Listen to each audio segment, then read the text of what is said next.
Dialogue میں آپ کو کہتے ہیں خوش آمدید۔ پی ٹی آئی اس وقت مشکلات میں گھری ہے اور ہر براہٹ میں ایک کے بعد ایک متنازع قدم اٹھا رہی ہے، لیکن ان کا اٹھنے والا ہر قدم انہیں منزل سے قریب کرنے کے بجائے مزید دور دھکیل رہا ہے۔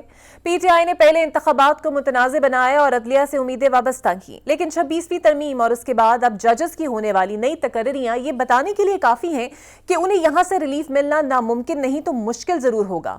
ایک کے بعد ایک احتجاج کیا، لیکن جو 26 نومبر کو ہوا اس کے بعد جلسے جلوس اور احتجاج والی حکمت عملی بھی اب ٹھپ ہوتی نظر آ رہی ہے، جس کا عکس ہمیں ثوابی جلسے سے بھی ملتا ہے۔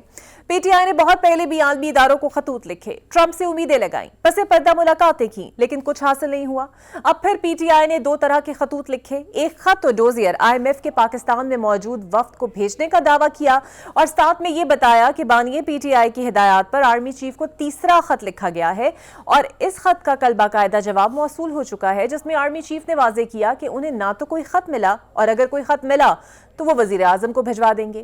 یہ جواب یہ بتانے کے لیے کافی ہے کہ پی ٹی آئی کے لیے مستقبل قریب میں کسی ریلیف یا سپیس کی گنجائش نہیں۔ مختلف عہدوں پر اکھاڑ پچھاڑ کے بعد اب پارٹی میں صفائی مہم لانچ کر دی گئی ہے، جس کا پہلا نشانہ شیر افضل مروت بن چکے ہیں، جنہیں پارٹی سے بے دخل کر دیا گیا ہے۔ اس قدم کے بعد شیر افضل مروت اپنوں سے ہی یہ سوال پوچھنے پر مجبور ہے کہ مجھے کیوں نکالا۔ یہاں سوال یہ ہے کہ گرینڈ اپوزیشن الائنس کو مؤثر بنانے کی خواہش کے ساتھ پی ٹی آئی کی اندرونی لڑائیاں کیا رنگ لائیں گی؟ خود مختلف دھڑوں میں تقسیم پی ٹی آئی کیا اپوزیشن جماعتوں کو ایک پلیٹ فارم تلے لانے میں کامیاب ہو سکے گی، یا پھر یہ ملاقاتیں اور عشائیے محض وقت گزاری ثابت ہوں گے؟ حکومت کی بات کریں تو وہ دن رات ایک ہی بیان دے رہی ہے کہ ملک درسمت میں سرپٹ دوڑنا شروع ہو گیا ہے۔ وزیر خزانہ اور ہمارے وزیر اعظم نے تو اس بات کا اعلان بھی کیا ہے کہ آئی ایم ایف ہماری کارکردگی کا معترف ہے، لیکن سوال یہ ہے کیا یہ بیان بازی حقیقت پر مبنی ہے، یا ہمیں آئی ایم ایف کے پاکستان میں موجود خصوصی وفد اور ان کی جانب سے مرتب کی جانے والی رپورٹس کے منظر عام پر آنے کا انتظار کرنا چاہیے تاکہ یہ جانا جا سکے کہ واقعی آئی ایم ایف ہم سے خوش ہے یا ایک بار پھر سے ڈو مور کا مطالبہ ہونے والا ہے۔ باقی ٹرانسپیرنسی انٹرنیشنل کی کرپشن کے حوالے سے رپورٹ حکومتی دعووں کی کلی کھولنے کے لیے کافی ہے۔ دوسری جانب آئی ایم ایف کا 6 رکنی وفد پاکستان میں موجود ہے، جو گورننس کے نظام، عدالتوں میں ملنے والے انصاف اور سیاسی استحکام کی صورتحال جاننے کے لیے مختلف اداروں کے سربراہان اور افراد کے ساتھ ملاقاتوں میں بھی مصروف ہے۔ ان تمام تر معاملات پر بات کریں گے۔ سب سے پہلے میرے ساتھ موجود ہوں گے نون لیگ کے سینئر رہنما اور سابق وفاقی وزیر خرم دستگیر صاحب۔ بہت شکریہ خرم صاحب کا۔ سب سپریم کورٹ میں آج 7 ججز نے حلف اٹھا لیا ہے اور تحریک انصاف اسے کورٹ پیکنگ کا نام دے رہی ہے۔ آپ کو لگتا ہے کہ ایسا ہی ہے اور حکومت عدلیہ پر مکمل کنٹرول حاصل کرنا چاہتی ہے اور اسے فتح کرنا چاہتی ہے، اسی لیے یہ سب ہوا؟ جی، پاکستان کی جو جمہوریت ہے اس کے اندر ایک ارتقا ہوا ہے، یہ ایولوشن ہو رہا ہے۔ میں چونکہ اس کا عینی شاہد ہوں کہ 2008 اور 2009 میں کس طرح جو ہے وہ ایک پوری کوشش کی گئی عدلیہ کی آزادی کی سیاسی جماعتوں کی طرف سے۔ عدلیہ خود تو تحریک نہیں چلا سکتی تھی، لیکن ہم نے کوشش کی، میں خود بھی اس کا حصہ رہا۔ اس کے نتیجے میں پھر 2010 میں جو ہے 18ویں آئینی ترمیم ہوئی، 19ویں ترمیم ہوئی اور ایک تجربہ کیا گیا کہ کیا عدلیہ کے اوپر مکمل انحصار کیا جا سکتا ہے کہ وہ اپنی جو اپوائنٹمنٹس ہیں اور اپنے آپ کو جو اندرونی انہوں نے خود احتسابی کرنی ہے، اپنی پرفارمنس چیک کرنی ہے، کیا یہ کام ہو سکتا ہے یا نہیں ہو سکتا، کیا اس کے ذریعے اگر عدلیہ کو مکمل طور پہ اس معاملے میں ڈسکریشن دی جائے گی تو کیا وہ پاکستان کے عوام کے جو مختلف ان کے پاس لاکھوں کیس ہیں ہر لیول پہ، کیا اس سے بہتری سے ڈیل کر پائیں گے؟ اور 14 سال بعد 2024 میں اس کا جواب آ چکا تھا کہ نہیں، نہ ہی ججز کی تقرری میں، نہ ہی جو مقدمات کو نمٹانے میں، نہ ہی اپنے اندر کی خود احتسابی، چاہے وہ سپریم کورٹ سے لوور ہائی کورٹ اور ہائی کورٹ سے پھر سیشن کورٹ اور سیشن کورٹ سے سول کورٹ، کسی جگہ پر بھی وہ مطلوبہ نتائج حاصل نہیں ہوئے جو پاکستان کے عوام کو جو ہے فائدہ پہنچا سکیں اور ساتھ ہی پاکستان کی جمہوریت کو تقویت دے سکیں۔ تو لہٰذا 26ویں آئینی ترمیم کے تحت ایک پارلیمان نے ایک اجتماعی دانش کو استعمال کرتے ہوئے ایک فیصلہ کیا ہے، جس کے نتیجے میں اب مختلف جگہوں پر اپوائنٹمنٹس ہو رہی ہیں، اور ابھی اس کو کہنا بہت جلد ہے کہ یہ کیا طریقہ کار ہے یا اس کے کیا نتائج آئیں گے۔ ہماری توقع یہی ہے کہ پارلیمان کا جو رول اب پہلے سے زیادہ ہے ججز کی تقرری میں، ججز کو دیکھنے میں اور وہ جو ایک سیپریشن کی گئی ہے میثاق جمہوریت کے نتیجے میں کہ کانسٹیٹیوشنل کورٹ اور دوسرے کورٹ کے کیسز علیحدہ ہیں، اس کے نتائج جو ہیں انشاءاللہ آنے والے سالوں میں بہتر آئیں گے، جس کی ایک شکل صرف ہم نے دیکھی ہے کہ آج جو پہلی دفعہ ایک اور عوام کے لیے غالباً خوشائند بات تھی کہ کھلی فضا میں سب کے سامنے حلف لیے گئے۔